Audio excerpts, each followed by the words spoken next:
The president wants that piece of legislation on his desk as soon as possible, and so there's still some work to be done, but over the past couple weeks in particular, we've seen really constructive engagement between Republicans, Democrats.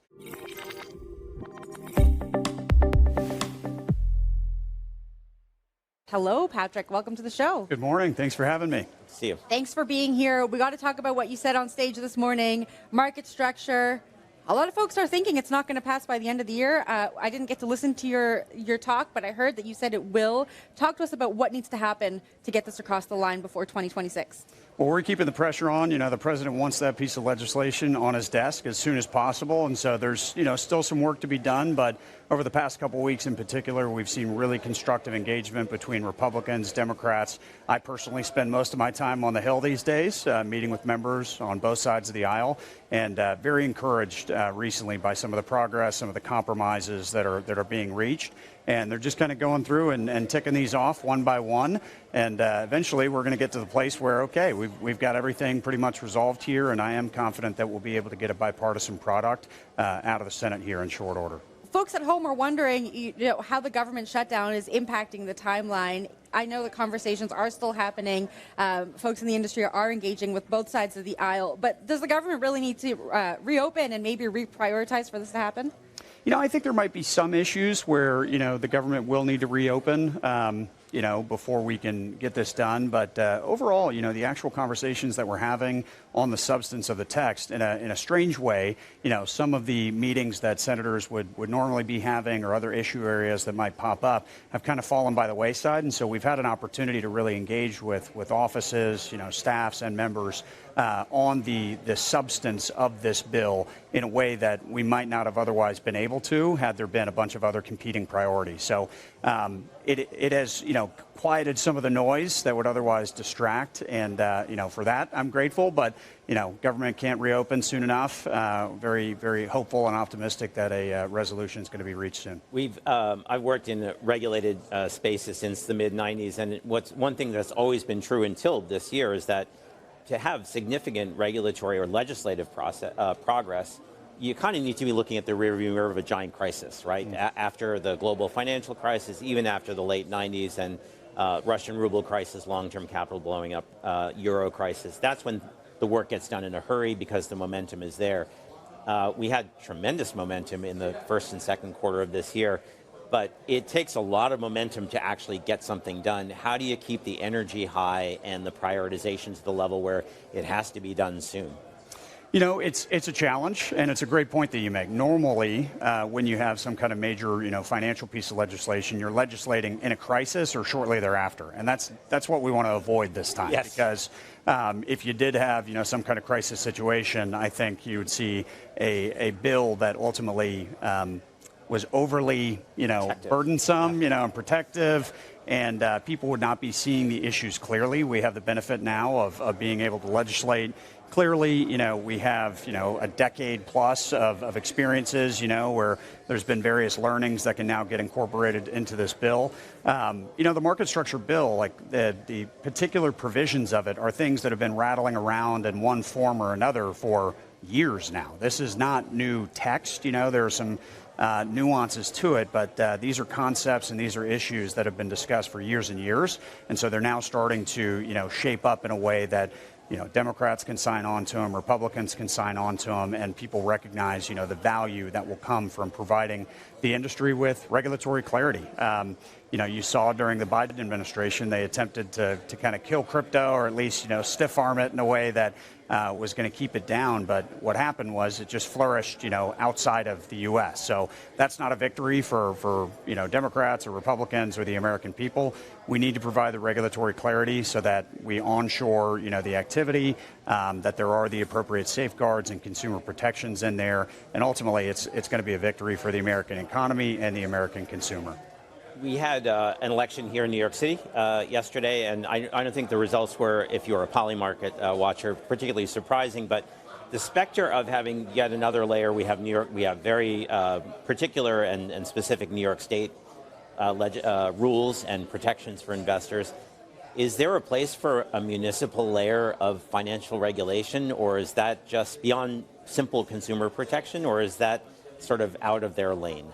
I don't know if I would go as far as to say there would be a municipal layer. In the bill, in Genius, and in the market structure bill, there are various provisions for federal preemption, but it's not complete. It's not total preemption. We're still preserving the ability of states to go after fraud, manipulation, at that level with their attorneys general. So.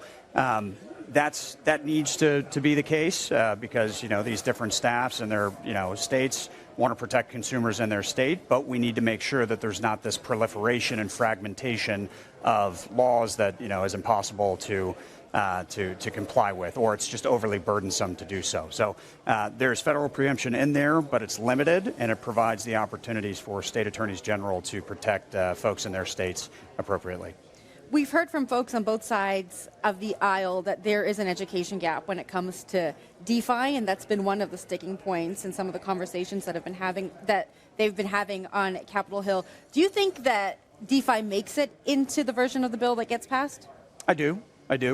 And yeah, it absolutely has been a challenge because it is arguably the most challenging part of this bill, right? DeFi is a difficult concept for a lot of folks to understand because we've all, grown up in, and especially some of the senators, later in their years, the only thing they've ever known is centralized finance with, centralized clearinghouses, intermediaries. And so trying to explain the concept of finance without that middleman is challenging.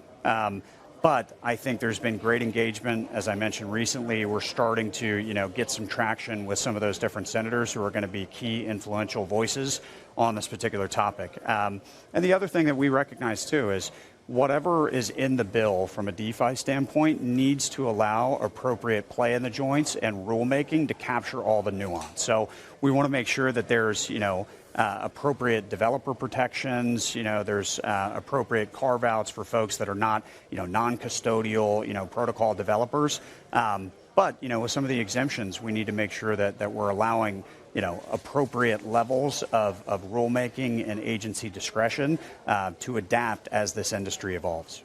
One of the outcomes of the financial crisis back in 2008 and 2009 was not that the CFTC and the SEC were kind of put together. They remained distinct, and that caused a kind of weird borderlines for some regulation, especially in derivatives. It's been delightful to see this year the cooperation, joint announcements, actually staff maybe potentially moving from one place to the other.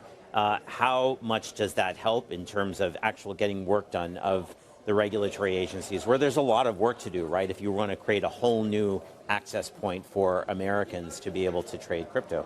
I think it's huge. The word of the day is harmonization, in SEC land and CFTC land. There's been great partnership so far and collaboration there. I think Mike Selig, as the nominee to lead the CFTC, is only going to strengthen that relationship there. Obviously, he's currently at the SEC working under Chairman Atkins, so they're already known to one another. They see the world very similarly, and I think that's going to enhance the relationship there because we have to have harmonization. If we're competing with one another and there's jurisdictional battles, it's only going to confuse the picture more. So, the House, their bill is called clarity for a reason because that's what people want in the industry. That's what they need in order to allow this industry to flourish here at home and, stop the bleeding and the innovation being driven offshore. So very encouraged by that selection by the president. I think that was an excellent choice. And I think Mike's going to be a great partner to Chairman Atkins. Binance founder CZ was recently pardoned by the president. That was something that was largely celebrated by the industry. We heard the president say on 60 Minutes recently, I believe, that it was a recommendation that was made to him. Are you able to shed light into who would be making that kind of recommendation? Are you involved in that process? I would just harken back to Caroline Levitt's, comments the other day, which is there's a robust process. It makes it through various offices, led by White House counsel, DOJ, and then ultimately, the president is the ultimate decision maker there. And each one of these packages that makes its way through has been, vetted and evaluated by a number of different parties before it reaches the president's desk. But, the sentence, and the time served, name me one other bank CEO, that has served time for a similar charge. I think the president really wanted to, right the wrongs of the past war on crypto and kind of put to bed, settle, some of these outstanding issues. So we're working to make the U.S. the crypto capital of the world, and a lot of that is providing justice for previous wrongs. And finally, we're here at Ripple Swell. I know you're going to be speaking at Chainlink's SmartCon later today. What do you hope to learn from the TradFi institutions that are here, the builders that are here, and take back to DC with you?